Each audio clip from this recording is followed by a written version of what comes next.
Hello students, আমি Nitish sir জ্ঞানজ্যোতি coaching সেন্টারের পক্ষ থেকে তোমাদের প্রত্যেককে জানাই আরো একবার স্বাগত। তো তোমাদের আজকে আমি বাঁকুড়া ইউনিভার্সিটির অধীনস্থ যে সমস্ত ছাত্রছাত্রীরা রয়েছে তাদের জন্য আজকে কিন্তু আমি সেকেন্ড সেমিস্টার এইসি 2 অর্থাৎ মিল বেঙ্গলি, যেটা আবশ্যিক বাংলা তোমাদের রয়েছে, সেখানে দেখবে তোমাদের একক এক অর্থাৎ একক এক বলতে ইউনিট নাম্বার 1 যে রয়েছে, সেই ইউনিট নাম্বার 1-এ তোমাদের কিন্তু দেখবা কা ও তরুবর, টালত মোর ঘর, হ্যাঁ, এই দুটো পার্টের উপরে আমি অলরেডি ক্লাস নিয়ে নিয়েছি। আজকে আমি সই কে বা শুনাইলো এই পার্টটা থেকে আমি তিনটা পার্টে ভিডিও নিয়ে আসবো। সেই তিনটা পার্টের মধ্যে আজকে প্রথম পার্ট আলোচনা করব, সই কে বা শুনাইলো শ্যাম নাম। ওকে, এটা চণ্ডীদাসের একটা পদ। এই পদ থেকে তোমাদের সর্বমোট আজকে 10টা প্রশ্ন নিয়ে আলোচনা করবো। পার্ট 2-তে 10টা এবং পার্ট 3-তে 10টা, সর্বমোট 3টা পার্ট আসবে। তো আজকে প্রথম পার্ট নিয়ে আলোচনা করব। ভিডিওটি শুরু করার পূর্বে তোমাদেরকে বলে রাখি, যারা আজকে ফার্স্ট টাইম আমাদের ইউটিউব চ্যানেলে ভিডিওটি দেখছো তারা অবশ্যই চ্যানেলটিকে সাবস্ক্রাইব করে পাশে থাকা বেল আইকন অল প্রেস করে রাখো, যাতে নেক্সট টাইম থেকে কোনো ভিডিও আপলোড করলে তার নোটিফিকেশনগুলো তুমি সবার আগে পেতে পারো। এছাড়া তোমরা যারা ভাবছো যে অনলাইনে আমাদের ক্লাস জয়েন করবে, নোটস পত্র নেবে, তারা অবশ্যই যোগাযোগ করো আমাদের অফিসিয়াল নাম্বার 7076398606 নাম্বার অথবা 6295916282 নাম্বারে। তোমাদের টোটাল কোর্স ফি রয়েছে মাত্র 499 টাকা। হ্যাঁ, 499 টাকার বিনিময়ে তোমরা পুরো প্যাকেজিং, নোটস পত্র সমস্ত কিছু পেতে পারো।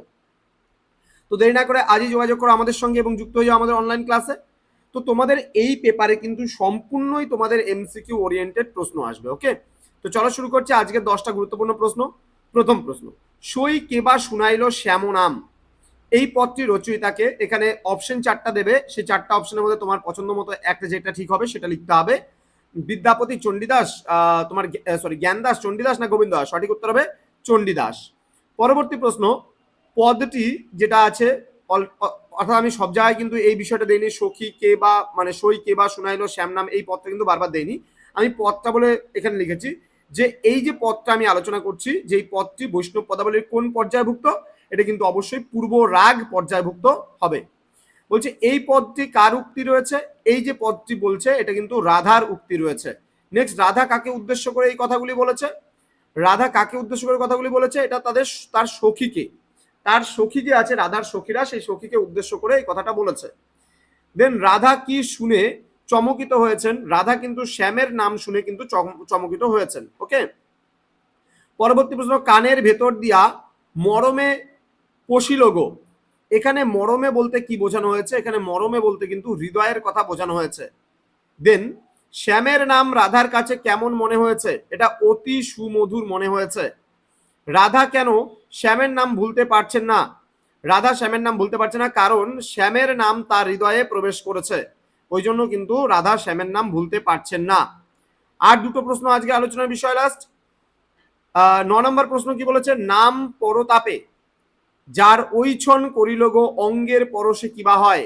এইখানে ঐছন বলতে কি বোঝানো হয়েছে? এখানে ঐছন বলতে এমন বোঝানো হয়েছে। এবং আজকের সর্বশেষ প্রশ্ন, এই উক্তিটির মধ্যে দিয়ে রাধার কোন মানসিকতা প্রকাশ পেয়েছে? এটা হচ্ছে শ্যামের প্রতি যে গভীর আকর্ষণ এবং ব্যাকুলতা, সেই ব্যাকুলতার কথাই কিন্তু এখানে প্রকাশ পেয়েছে। তো আগামী ক্লাসে আমি আরো 10টা গুরুত্বপূর্ণ প্রশ্ন নিয়ে আলোচনা করব। তো স্টুডেন্টস, তোমরা যারা এখনো আমাদের চ্যানেলটিকে সাবস্ক্রাইব করোনি তারা অবশ্যই চ্যানেলটিকে সাবস্ক্রাইব করে বন্ধুদের সঙ্গে ভিডিওটি অবশ্যই শেয়ার করো এবং পাশে থাকা বেল আইকন অল প্রেস করে দাও, যাতে নেক্সট টাইম থেকে কোনো ভিডিও আপলোড করলে তার নোটিফিকেশনগুলো তুমি সবার আগে পেতে পারো। দেখা হচ্ছে খুব তাড়াতাড়ি আরো একটা নতুন ভিডিও নিয়ে তোমাদের সঙ্গে। তোমরা প্রত্যেকেই ভালো থেকো, সুস্থ থেকো। Thank you so much, thanks for watching after all, thank you.